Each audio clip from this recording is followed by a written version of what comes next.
You're listening to the Healthy Living with Diabetes podcast. Welcome. Every week we share tips and tricks, information, or stories for people who are on their way to managing their chronic illness. We hope we can inspire you to take small steps to make big changes to help you live a healthier life. Thanks for being here.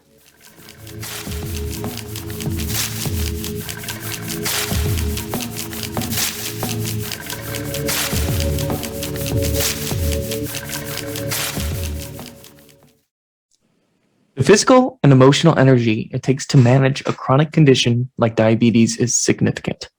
Day to day, you track, monitor, and think about what you eat. All in all, it takes a lot to manage your diabetes, but you can do it and succeed.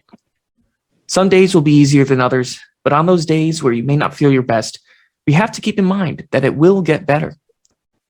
Facing the emotions that come with diagnosis and diabetes management is an important step to healthy living with diabetes. Acknowledging the emotions you've had throughout your journey with diabetes is important, and you are not alone in these emotions. Many times, people are shocked at their diagnosis. Some may grieve at the loss of their life before diagnosis. It's natural to feel these things, but always remember, you are not alone. Feeling the blues is a natural part of life.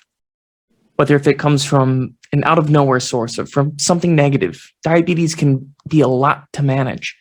Life is already busy. Managing a chronic condition is more than most people must do. You can do it, and you are stronger for it. But sometimes, it can feel overwhelming. Seek out that social support where you can. Take time for yourself, do something you love to do. For instance, take a walk, visit a big store, enjoy your favorite movie, anything. Self-care is important to your physical and mental health. Taking care of your mental health helps your physical health as well.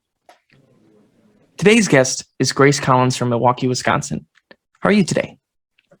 Hi, Patrick. I'm doing great. Thanks for having me on. Yeah, thank you. So tell us a little bit about yourself. Sure. I'm a psychiatric mental health nurse practitioner. I'm working in San Diego, California at a company called Achieve. We serve clients all across the board, all different ages and diagnoses. Although I have a special place in my heart for active duty and veterans, as I'm a veteran myself. Served for 5 years in the military, mostly in the military mental health system, as a nurse, boots on ground in the inpatient mental health facility. So I've been in mental health for about a decade now. I love it. I'm passionate about it. And I'm really honored to be part of your program today. Absolutely fantastic. Thank you so much for joining us. So it seems like you're quite familiar with good mental health practices. Would that be correct? Oh, absolutely. Mm-hmm. And are there any tips that you have in mind for those who have chronic conditions in general? Any ways of keeping a positive mindset or little tricks or things to search out for? Sure. I think you hit the nail on the head. At the beginning, at really, acknowledging that chronic illness is not just about managing the symptoms of the illness itself, right? It's about grieving the life you once had, grieving maybe some of your limitations or expectations, and really approaching it and acknowledging those feelings, maybe of disappointment, of fear, and of the unknown, right? Mm-hmm. So I think with that, early intervention is key, right? So